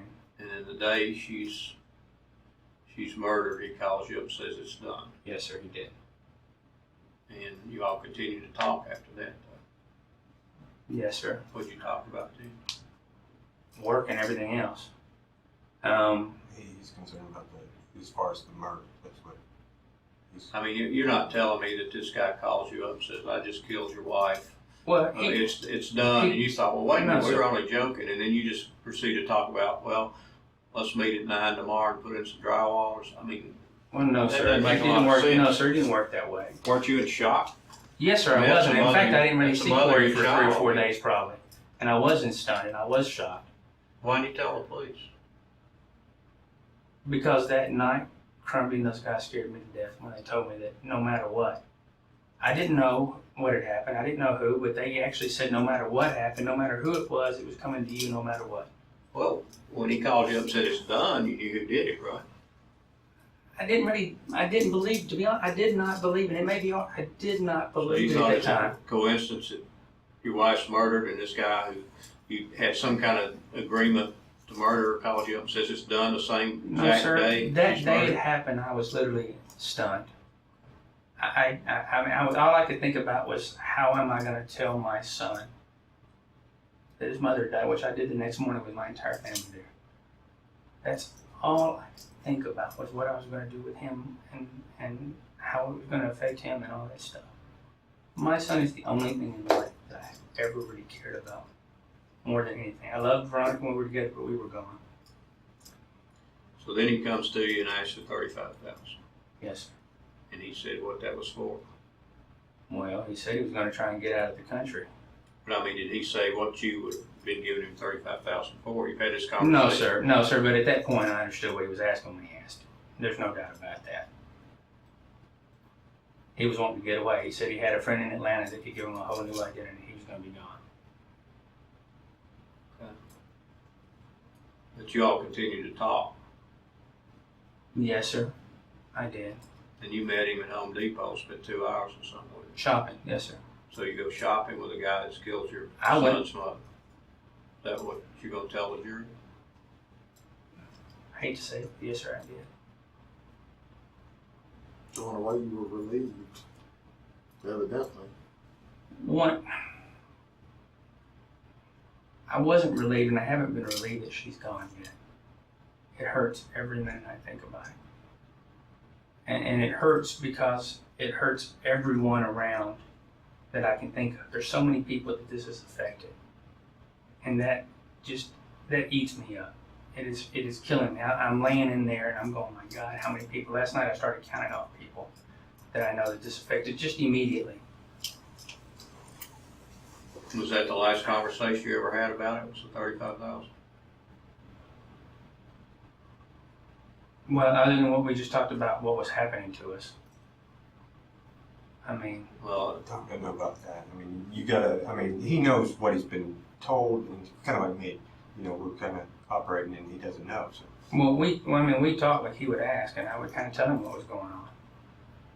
But did you all arrange with somebody to make your bond, both of you? we've made arrangements for my bond, yes, sir. I mean, before you were arrested? Did you No, ignore- sir. I don't know what Corey's done. I have no idea what Corey has done. I tried to go as usual as life could be. And I know it sounds funny, but I didn't know what to do, what else to do. Until it why played would he out. have to call you? I have no idea there, sir. I have no She idea. was wanting to hide out somewhere and she wanted somebody to make her bond. She got arrested. He's told her to call you. I have no idea. It's even like when they did the warrant on his mother's house, they said to keep the door in. I called his mother a number of times trying to reach her, saying, do you need me to come over? Do you need some help fixing the door and that kind of thing? I didn't know what to do but to try and be as normal as I possibly could. I just didn't know what to do. And the reason you didn't call the police and say, wait a minute, this guy, we were joking around, this guy called me and said he killed my wife, now he wants me to pay him I $35,000. wanted every minute I could possibly have to hold my son. Every minute that I possibly could, just to do it, nothing but hold my son.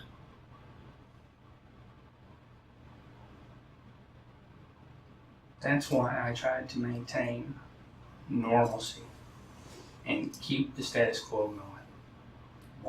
What happened after? I mean, this whole period afterwards, Corey, conversations. I mean, I don't know Corey. Sounds like it's a good thing. Well, Corey was gone for a lot after Veronica's death, actually. He'd come around for a little while, then he'd be gone. He didn't really work with me, but he'd just come and go, which I know.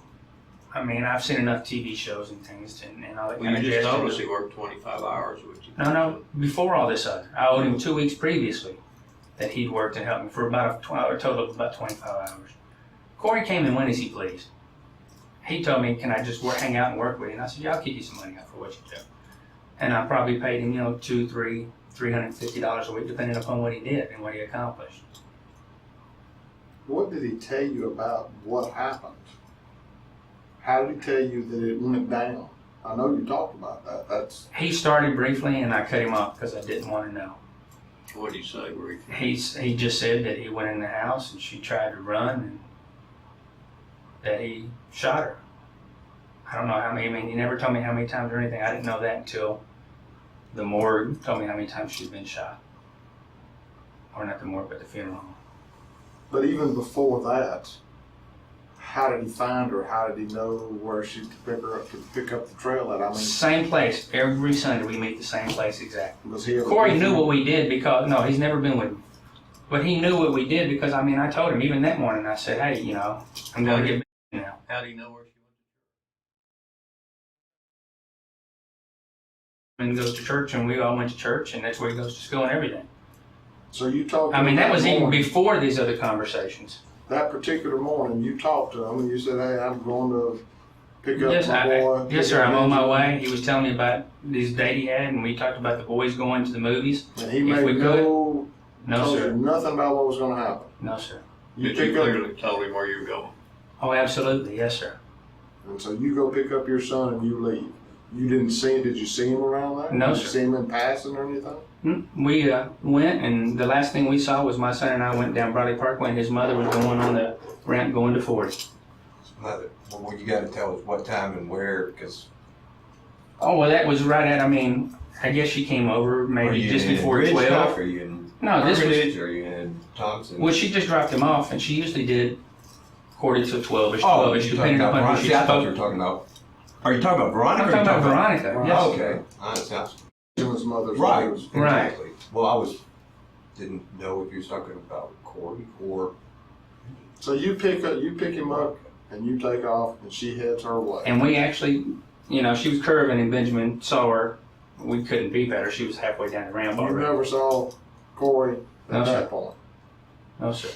So And we then went you straight go- home to the grocery store on top of the hill in Ridgetop and picked up milk, a couple of 6-packs of Cokes because my mom drinks Cokes like the Glenn style, and I believe some bread. And you had receipts from other places you were at too. Well, I had that one because it was just there at the house when the groceries on the counter.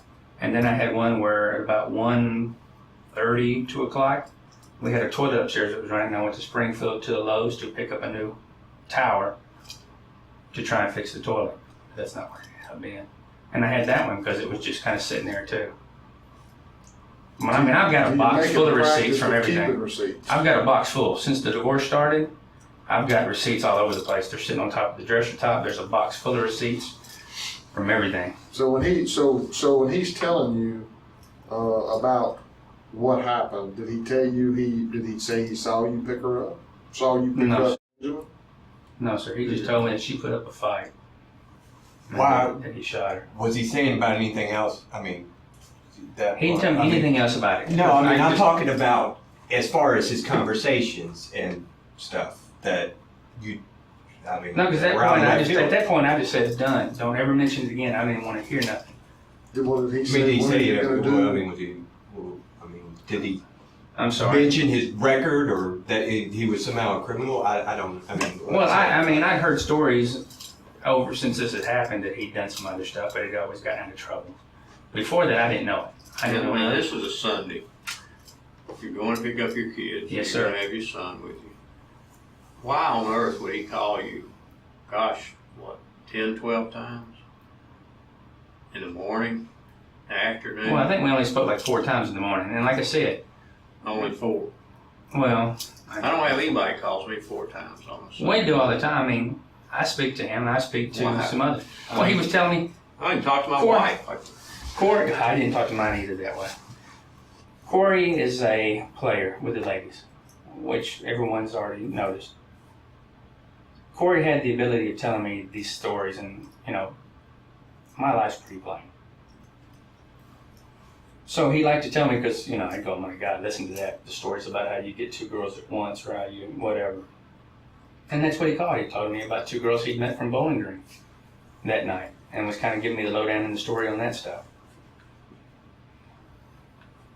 So then he kills your wife, then he calls you back, says it's done. Yes, sir, he And did. then you all talk several times after that, and the next day you text each other, you do all that stuff.